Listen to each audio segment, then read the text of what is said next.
Ladies and gentlemen, welcome to another episode of the Danny Pessy Show. That's right, here we go. I have got one of my good friends on here, met him last year, and he's taken a big step up in the industry as of late. I've got some stories to tell you. I've got a very valuable introduction to make. This guy's been highly needed in the space, and I'm going to fill you in on why he's on the Danny Pessy Show.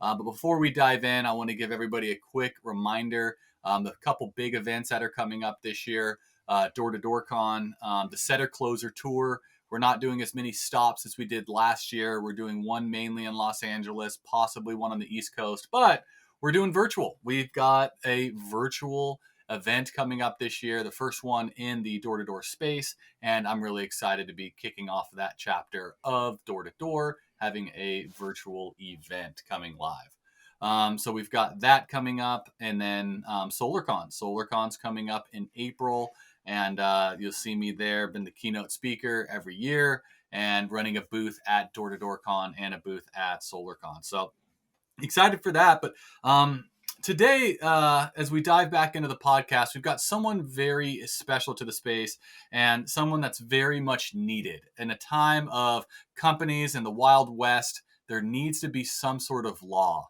There needs to be some sort of accountability to hold these sales orgs, these installers responsible for not paying their people.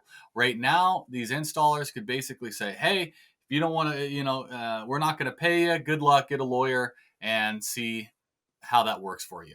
So it's tricky. There's all sorts of lawyers. There's all sorts of people to talk to, but who knows this space specifically? As you guys know, I worked closely with a lawyer, and until recently, he took a position at a large roofing company and has taken CEO position of that. So he's no longer serving the space anymore. And that's provided a big void and a gap for sales reps who needed representation and familiarity in the space to make sure that they're getting taken care of. And so since then, I've been searching far and wide. I've went across the country, went around the world, even went to Fresno. And I would never go back there again. But all of a sudden, I remembered my good old friend, Mr. Jon. And I know Jon has been a lawyer for years, and he helped Jake get SolarCon started up. And I was there helping the initial kickoff of getting that event going. And Jon has positioned himself into really diving into the solar space and being the place where anyone in solar who needs legal help can reach out to Jon and get help. And so I get asked 2 or 3 times a day, 2 or 3 times, probably a week. I'm not going to say 2 or 3 times a day, but hey, where's your lawyer friend? And unfortunately, he's moved on, but Jon's stepping in.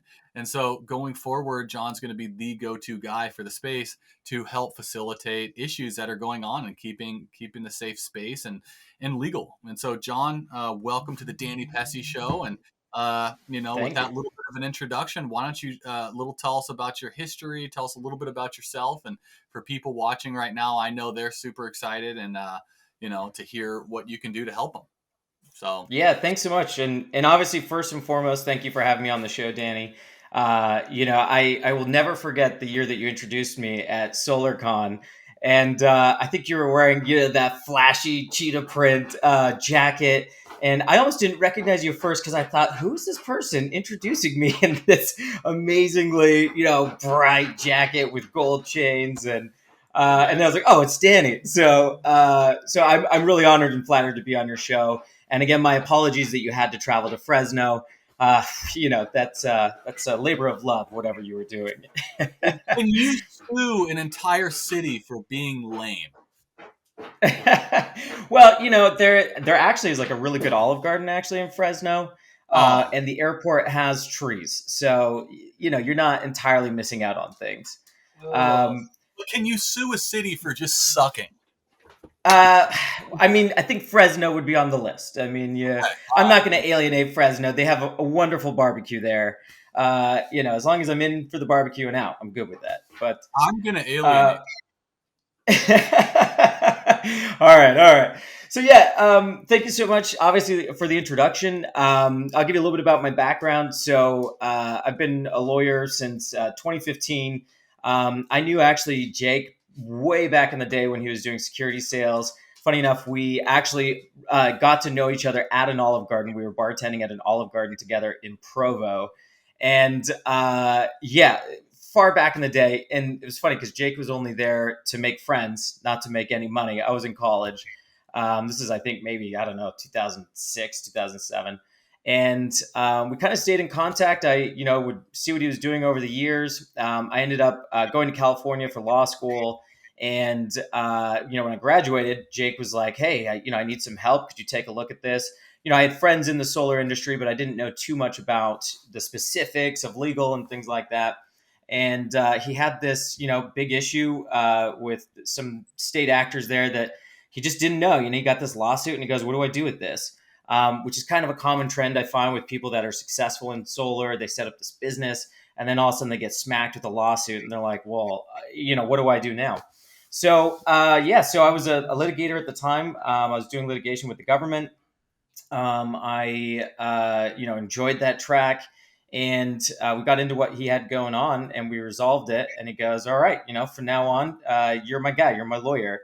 And from that point, I just kept taking on different solar claims or solar businesses as clients, and growing. Eventually, starting to represent Solar Academy, SolarCon.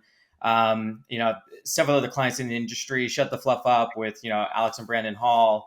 And some other big players. And from there, we've just really seen this need for specifically for a law firm that understands solar, that's passionate about the people involved in solar, and that get it, so that you can add value and not just take value out of the system. And so really last year we decided to set up Solar Legal. That's our new firm. I always tell Jake, I don't remember who said it, but at SolarCon the year I spoke, they got up and said, this is the lawyer for solar. And I thought, damn, that's catchy. So I trademarked it. and yeah, I mean, we are effectively the law firm for solar, the lawyers for solar. That's something that we really want to emphasize on. And not just big clients, but we want people who are just starting out in the industry, brand new. Maybe they want to set up their small business and want like a foundation to get started.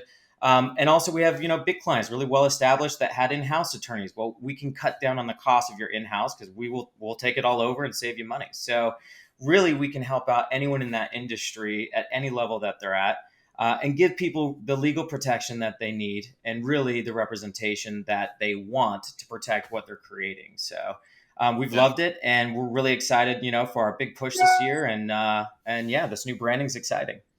Yeah, man. And that's the thing too, is a lot of guys, like, this is such a funny industry. It's like, I'm a living example of it. I started door to door, essentially grew up running teams, became a manager, became a regional, became a vice president, started up a dealer, and been running it up. And dude, we have no idea how legal stuff works. And so essentially people Yeah.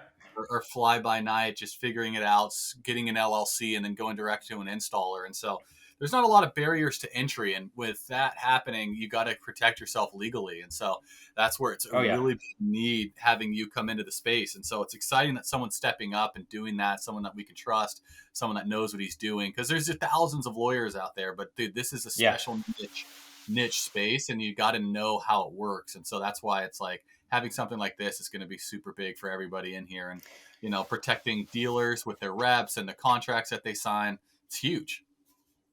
Well, that's, I think, really the issue is there's tons of lawyers out there, right? Lawyers are a dime a dozen.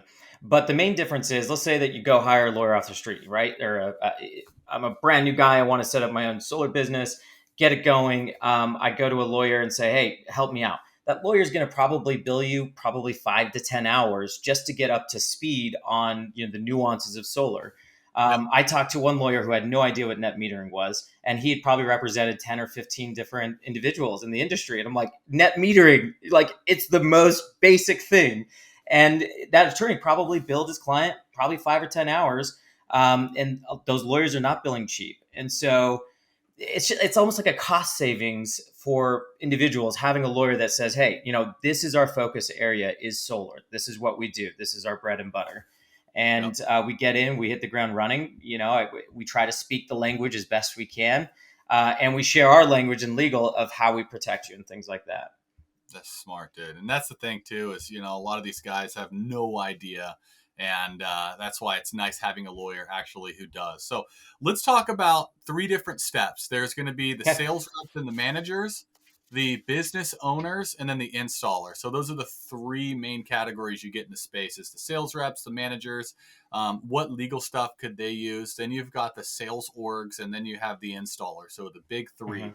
So what can you do for each of those three individual categories? What are typical situations where you could do to represent them? And we'll start off in each individual section. So if you're watching this and you either run an installer, you run a sales org, or you're a sales rep manager, what kind of legal services can you have to make sure you're protected? Because unfortunately nowadays, with the laws and everything that's going on, like, if you're not protecting yourself, you're in big trouble. I was recently in a situation where I was on a handshake for everything, and it's cost me hundreds of thousands of dollars, and never going to Oh be yeah. doing that again. And so I wish someone had a podcast like this telling me some stuff to protect myself. Can't be too trusting these days. There's a lot of people who like taking people's hard work and taking advantage of them. So that's why it's like, hey, what can we do to protect our people? And so tell Yeah. us a little bit: sales managers, sales reps, what are some things you can do to protect them? Or what are some things, like services, you provide for that particular category of people? Yeah, so I think you said it best when you were talking about handshake deals. The amount of times that I've taken on a client and I find out that there's no agreement, that they're just buddies. They said, "Hey, I've known you," and they shake hands and they move on. I mean, it's like rampant through solar. Yeah. The problem is that most people in solar, especially sales guys and all these different arms of things, they all are brilliant. They're creative. They are aggressive. They're motivated. All those things. But part of that is that they move too fast. That they are sprinting to that end result instead of slowing down and setting it up foundationally correct. So, like, you have to look at how you're getting paid. Are you being 1099? Are you W-2, depending on the company, things like that. And if they're 1099, well, what's your structure there? Have you set up your own LLC? Do you have an S corp? How are they paying that? And it's not even just from a protection standpoint, but a lot of the money that they're paying in taxes they could recoup if they just structured it properly. Yeah. So first and foremost, we take every individual at any level and we take a look at where they're at. What are they producing, and how can we both protect you and also provide other benefits that might put more money in your pocket and keep it there. One thing that you said too about talking about handshake deals and then the law not understanding it. Everybody's. I think it's Mike Tyson who says everybody's got a plan until you get punched in the face, something to that Yeah. effect. Well, it's no different. Everyone has a plan, whether you're an individual sales rep, whether you're running the business. They've got these plans, and then they get sued by an employee. They get sued by a client. They just miss out on different taxings. They go through a tax audit, whatever it might be. Yeah. So, as far as what we offer at each level, it's difficult to say because it's all so unique. But I always say the first thing we do when we take over a new client is we look over at all the contracts that they're using presently, and where is their revenue coming from. Then we try to figure out how do we both protect them and protect the money that they're making in the most advantageous way possible. So that might be structuring an LLC form and forming that and creating a little bit stronger contracts. Sometimes that's literally just helping them negotiate a better deal for themselves, or even clawing back money that people owe them that they've never been paid, and that they're owed, which unfortunately, as you know, in this industry is starting to become a trend where a lot of people are not getting paid the money that they've earned. And so we really get in and take it at an individual level and say, where are you at in the scale of, newly to a well-established business, and how do we protect and increase your revenue to make sure that, you're keeping that money instead of paying taxes needlessly or putting it to things that aren't building your business. Okay, so that's for like the sales reps and managers. So making sure that they're cleaned up, they're covered properly. They need an like what like getting set up with an LLC. That's something you help facilitate. So like, hey, I just started selling. I've got some money. When do you do that? When do you start setting up an LLC? How much money do they need to make before they start Yeah. hiring services for that? So I always say the sooner you can do it, the better. You don't necessarily need an LLC, to run your own business. When you're getting 1099, effectively, you're a DBA business, right? You're doing Yeah. business as effectively yourself. If you set up an LLC, it's doing a couple things. It's providing you different tax benefits so that you can write off different things, have different structures there. But the more important thing that it does for you is it protects you. It acts as a legal shield that can potentially stop lawsuits against you. Yeah. So it's that buffer where if there's a problem, I'm out there doing these things, something happens, I potentially could be liable. Well, really, at that point, it's my business who would likely be liable, and it offers some protection so that Again. you're not losing all your other assets or something if you get sued. I've seen people build huge companies, big businesses, and everything else, and they didn't structure their corporation properly. And again, these are individuals, sales reps, whatever it might be, and they don't structure it. They get sued and they lose it all. There's no protection. There's nothing to stopgap that lawsuit. Yeah. Um, so that really is the main reason why you would set up some kind of business entity, is both for the tax benefit but also for protection, so that no one comes along and takes everything that you've worked so hard for by getting a judgment against you personally. Yeah. And so now I'm a manager, I'm a sales rep, I make good money. How much am I going to need to pay to get that done so that I protect Hmm. myself? Because what happens is everyone's watching this and they're like, yeah, that's probably not going to happen to me. So really not interested in getting it set up. But Yeah. hypothetically, how much would that roughly cost if I was like, all right, clean me up, protect me? Yeah. If you're just talking like a basic LLC, like depending on the state, it might be $300. Okay. Sometimes it's less, and if it's more, it's significantly more than that. Now, obviously, there's some other things with that. You might have some like filings and yearly accounting, and you have to list somebody as an agent for service. But I mean, if you're spending more than like $1,000 or $2,000, like something is definitely wrong. It should probably be somewhere in the range of probably $300 to $500. Okay. And simply having that, you will not only save money, but setting up that LLC is a tax write off at the end of the year. The legal fees that you pay is largely a tax write off at the end of the year. All of these things are really money that you're going to put back in your pocket at the end of the year when you get into taxes. Okay. Obviously, I would say talk to your accountant, talk to your tax advisor. They can help you structure that properly. But from a basic level, it's going to make you money, even if you have to pay a couple $100, a few $100 up front. Okay. Perfect. So sales reps, managers, couple $100, get protected so you Yeah, can't get sued and someone can't come after you and take everything that you've earned. Perfect. absolutely. Now, next, we own a sales dealer. I get a connection with an installer. The installer pays me directly. What can you do to cover me against the installer? What can you do to cover me against the reps? So, the reps, if they sue me, customers, if they sue me, installers, if they sue me, what can we do to cover our own butts?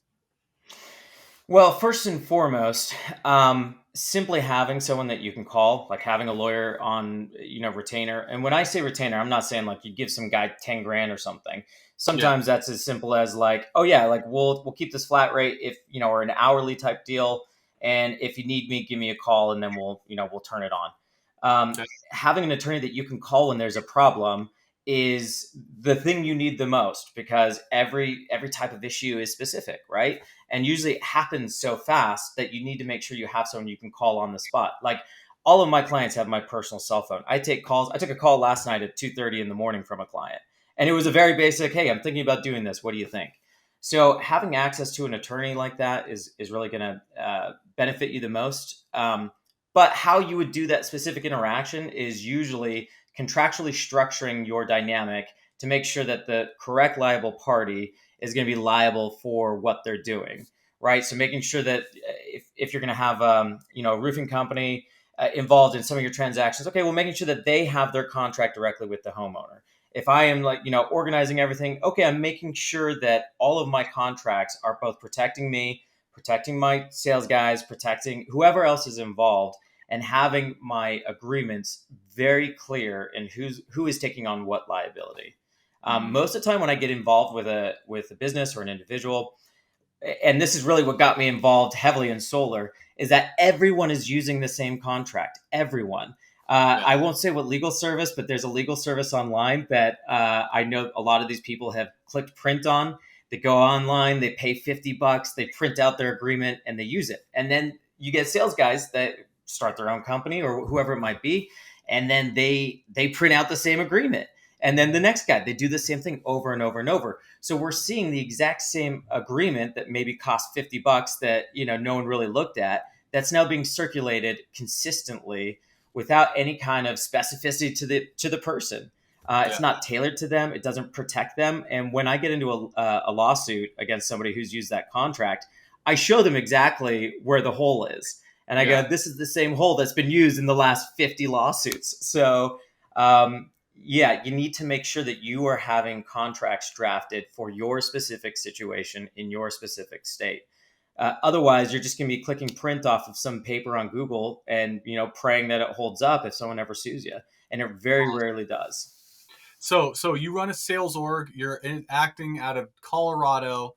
Jon, get me the correct contracts for the employees that work directly for me to protect me. Boom. How much is that going to run me?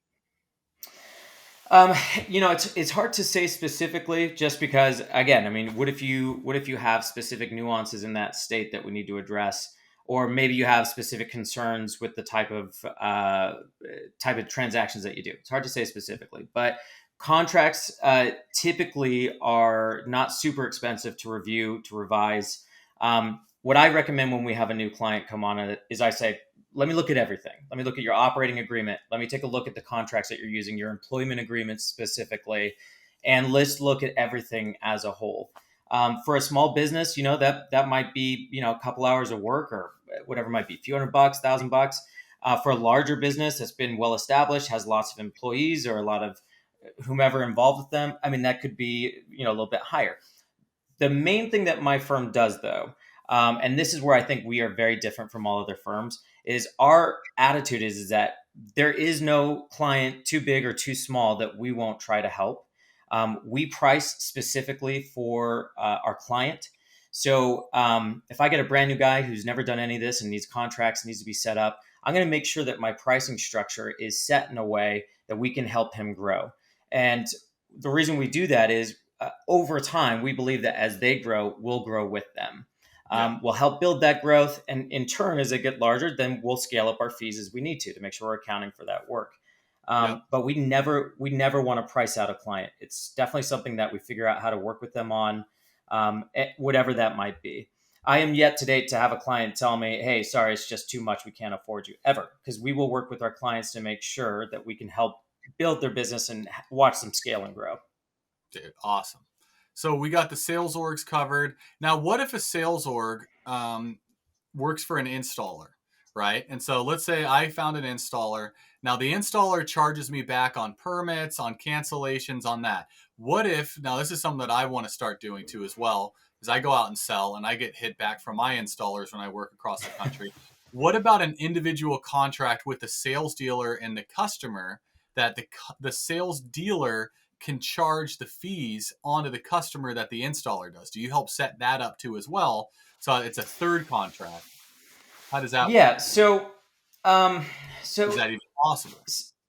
So some of these things becomes almost state specific, right? There are some regulations that each state has.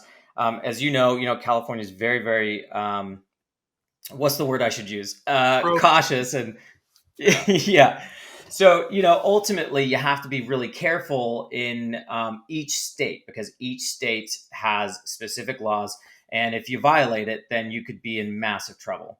So, I wouldn't say necessarily, yes, absolutely. You absolutely can have a contract and here's how you protect yourself. But there's a lot of things that you can do in a lot of your agreements that is just negotiation based, and you can put it in. One thing too, now I don't advise this, but I always tell clients that just because something's in a contract doesn't mean it's enforceable. So, you might include terms in there that just because they're in your agreement, naturally protects you, and people just choose not to push back against it.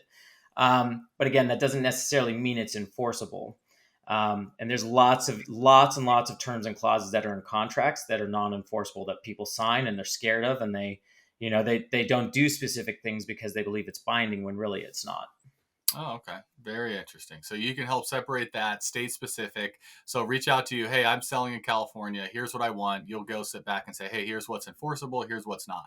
Because I'm getting Yeah. charged like crazy on, let's say I sell a deal and then the permits go through and they're like, oh, cancel. Because what's happening a lot in the space right now is there's permit poachers. People will go in Hmm. and permit poach from a customer. I sell a deal. Somebody is at home, pulls the city, goes, gets the permits and calls them up and offers them a less deal. So now it's like, okay, well, I need some skin in the game so that if they do try to switch to somebody else, hey, here's a $1,500 fee. For sure, Yep. you go switch, but you got to pay this.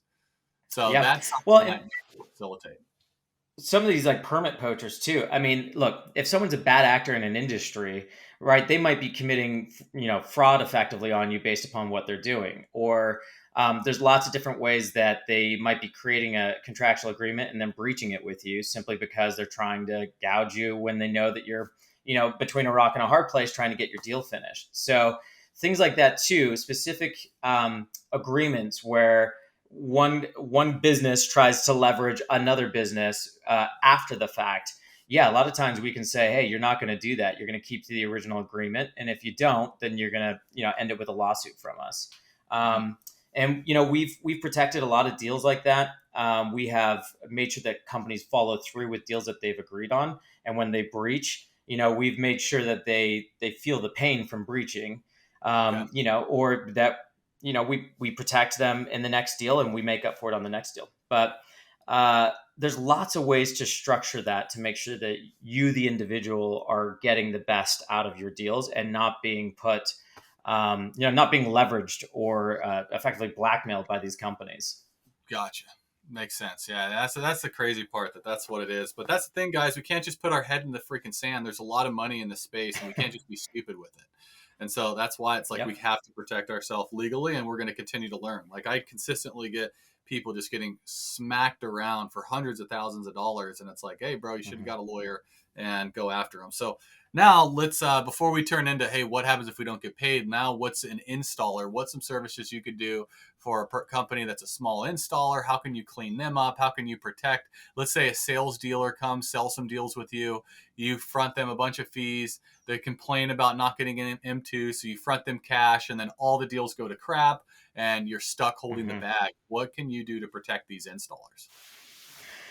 Well, another way that we look at what installers are doing and try to find value for them is sometimes even just saying, okay, this deal fell through and we understand that it's out, but how can we turn the loss of that deal into a tax advantage in the future? We do have some partners, strategic partners that provide really great tax advice.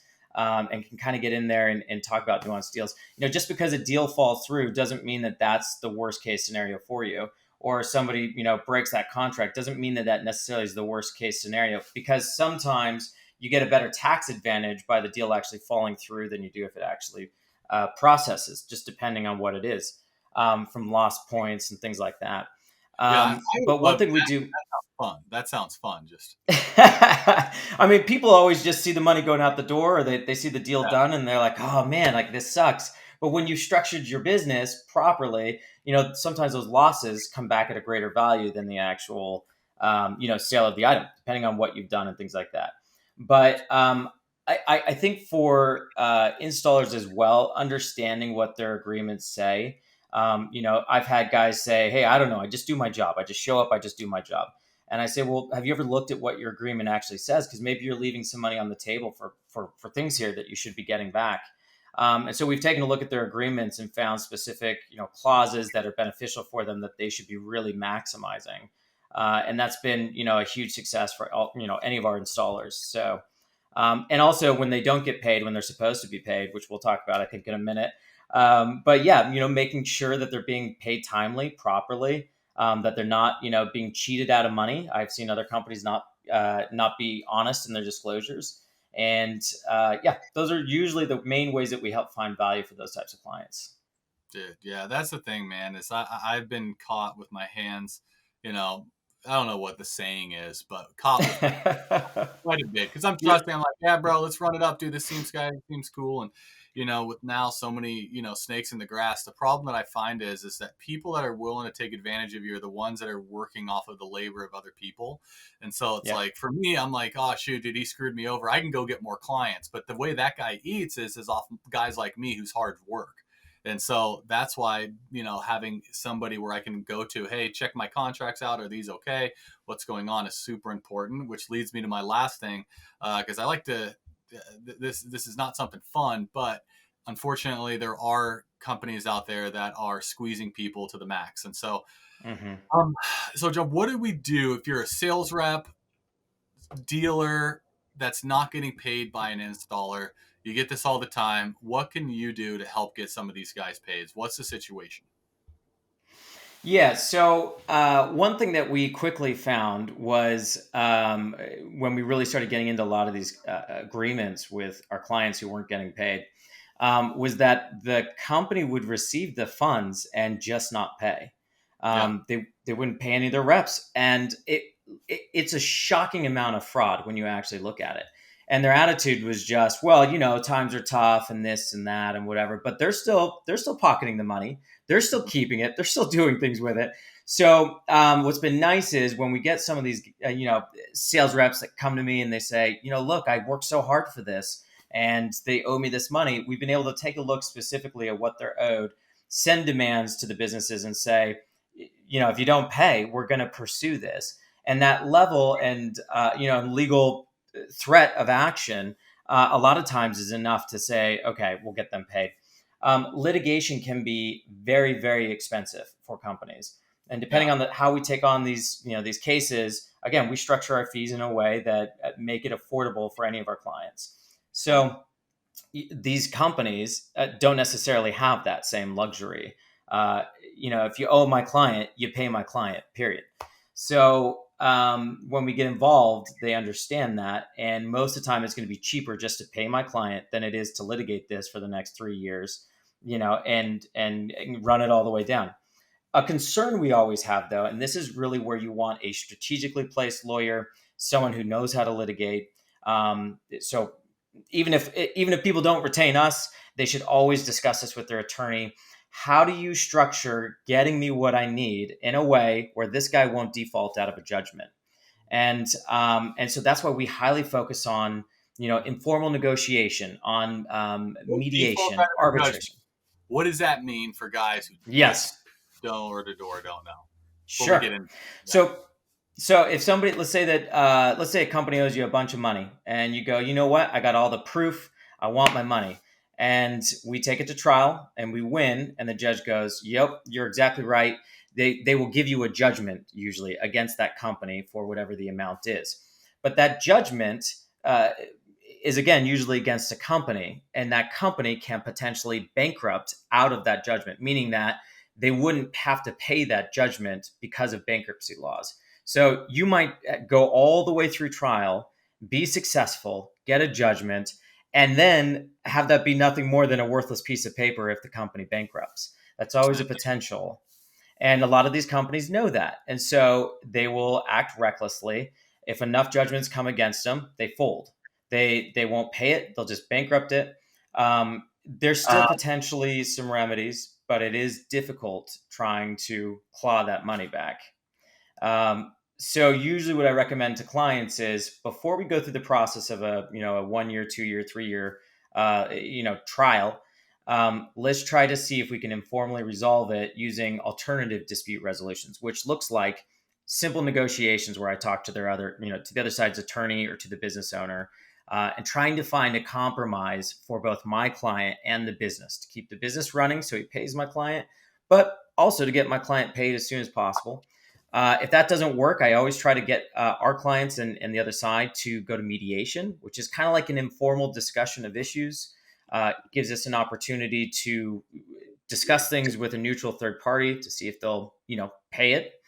And if that fails, then we try to go to arbitration, which is faster. You can get a binding result from arbitration and get the company to pay. It's cheaper for the company, it's cheaper for the clients, and more often than not, they pay. And of course, obviously, if that fails, then we'll file suit and we'll pursue it that way. But we give so many different opportunities for the businesses to pay our clients. that it creates an opportunity for them instead of, creates an opportunity for them to try to get out of paying again. Yeah. And we have a lot of success with that. Makes sense. And so yeah, that's one thing too, guys, is knowing your rights and having someone that can reach out to. And so John, as we wrap up here, we like to keep it right around 30 minutes on the Danny Pessy Show because the Pessimaniacs Perfect. have a short attention span, but short and sweet, and we've got enough information where hopefully we're scaring these guys to get their game together. Where can we reach out to you to get some kind of protection? How can these guys get in contact with you? What is the play? Yeah, perfect. So, easiest way to reach me personally, you can always email me direct. It's Jon at lawyersforsolar.com. You can always reach us on our website, thelawyer4solar.com. You can reach me on Instagram, pretty much anywhere. And I'll also be at SolarCon. So, for those that are going to be attending SolarCon this year, they're more than welcome to come talk to me. Kind of tell me what's going on and see if there's an opportunity for us to help out their business or help them out individually. We'll also have a booth there, so come check out our booth. And yeah, they can always reach out Love to it. you too, Danny. And you can always say, yeah, call Jon. Yes. Yeah, that's the thing, guys, is, obviously I've known Jon for a while. He does a good job. And, want to make sure that the space has somebody that they know they can trust, that's affordable, that knows the space, serves the space, and not trying to take advantage of it. We get so many people coming in here taking advantage of us.